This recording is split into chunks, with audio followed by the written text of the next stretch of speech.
നമ്മൾ മീഡിയ എന്താ കാണിക്കുന്നത്? 19 വയസ്സുള്ള ഒരു യുവതി കുട്ടീനെ പുറത്തേക്ക് ജനലിലൂടെ വലിച്ചെറിഞ്ഞു. അപ്പോൾ നമ്മൾ എല്ലാവരും മനസ്സിലാവും യുവതിനെ പറ്റി ക്രൂരത ഇമേജ് ആണ് ഉണ്ടാവുന്നത്. പക്ഷേ ഇതിന് പുറകിലുള്ള റീസൺസ് നമ്മൾ ചിന്തിക്കണം. അതായത് നമ്മൾ എന്തുകൊണ്ടാണ് ആ പെൺകുട്ടിക്ക് അങ്ങനെ വലിച്ചെറിയേണ്ടി വരുന്നത്? അത് നമ്മളിവിടെ ഇപ്പോൾ ഞാൻ അൺമാരീഡ് ആയിട്ട് പ്രഗ്നന്റ് ആവാൻ എനിക്ക് പേടിയുള്ള ആളാണ്. കാരണം ഞാൻ എത്രയൊക്കെ സ്ട്രോങ് ആണ് ഇങ്ങനെ നിന്നാലും എനിക്ക് പ്രഗ്നന്റ് ആയിട്ട് സമൂഹത്തിലൂടെ ഇങ്ങനെ നടക്കുമ്പോൾ അത് ഭയങ്കര പേടിയുള്ള ഒരാളാണ് ഞാൻ. കാരണം നമ്മുടെ ഇവിടുത്തെ അൺമാരീഡ് പ്രഗ്നൻസിനെ അത്ര മോശമായിട്ടുണ്ട്. കല്യാണം കഴിക്കാത്ത ഒരാൾ പ്രഗ്നന്റ് ആവുക എന്ന് പറഞ്ഞിട്ടുണ്ടെങ്കിൽ അത്ര മോശമായിട്ടാണ് ട്രീറ്റ് ചെയ്യുന്നത്.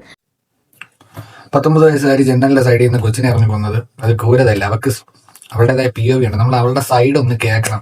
അയ്യോ, 19 വയസ്സിൽ കല്യാണം കഴിക്കാതെ അവന്റെ കൂടെ പോയി കിടന്ന് കൊച്ചുണ്ടാക്കിക്കൊണ്ട് വന്ന് ആ കൊച്ചിനെ വളർത്താൻ വയ്യാതെ ജനലിൽ നിന്ന് ഇറങ്ങി കൊന്ന്.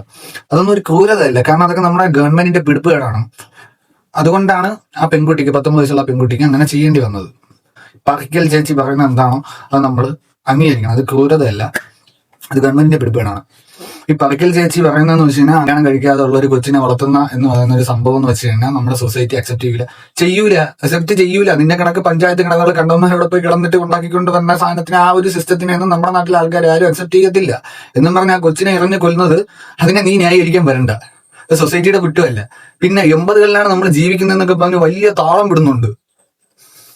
80 കാലം തൊട്ടേ അമ്മത്തൊട്ടില് എന്ന് പറഞ്ഞൊരു സാധനമുണ്ട്.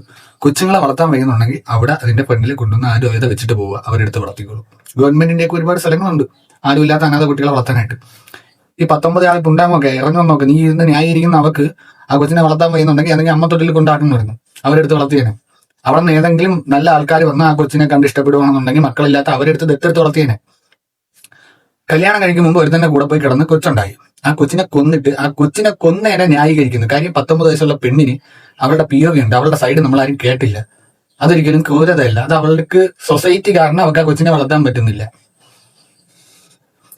ആ പേജ് ആ ചാനൽ കയറി നോക്കിയാൽ 4-5 വീഡിയോ കിടപ്പുണ്ട്.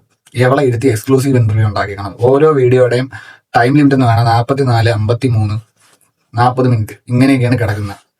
ഈ 4 എണ്ണത്തിലും ബേസിക് ആയിട്ട് ആ ആങ്കർ കുണയെ ഇരുന്ന് ഇവളുടെ അടുത്ത് ചോദിക്കുന്നത് കളി, ഇവൾ അതിന് മറുപടി പറയുന്നത് കളി.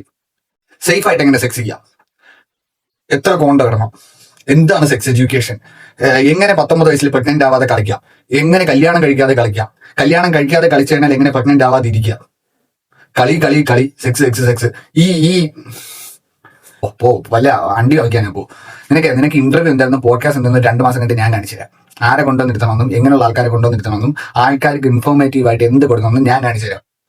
എന്റെ കാലിൽ ഫോളോ ചെയ്ത് വെച്ചാൽ 2 മാസം കഴിഞ്ഞിട്ട് ഞാൻ ഒരു സാധനം പടച്ചു വിടുന്നുണ്ട്. എന്നിട്ട് അത് നോക്കിയിട്ട് നീ ഇരുന്ന് പടി ആരെ കൊണ്ടുവന്നിരുത്തണമെന്നും എന്തെങ്കിലും ഉണ്ടാക്കണം നോക്കി വെച്ചേരെ. എന്റെ പേജ് കാണുവാണെന്നുണ്ടെങ്കിൽ നോക്കി വെച്ചേരെ. എന്താ അത് നോക്കിയിട്ട് അതൊരു ഡെമോ ആക്കി എടുത്ത് വെച്ചിട്ട് നല്ല ആൾക്കാരെ കൊണ്ടുവന്ന് ഇന്റർവ്യൂ എടുക്കാൻ പറ്റുമെന്ന് നോക്ക്.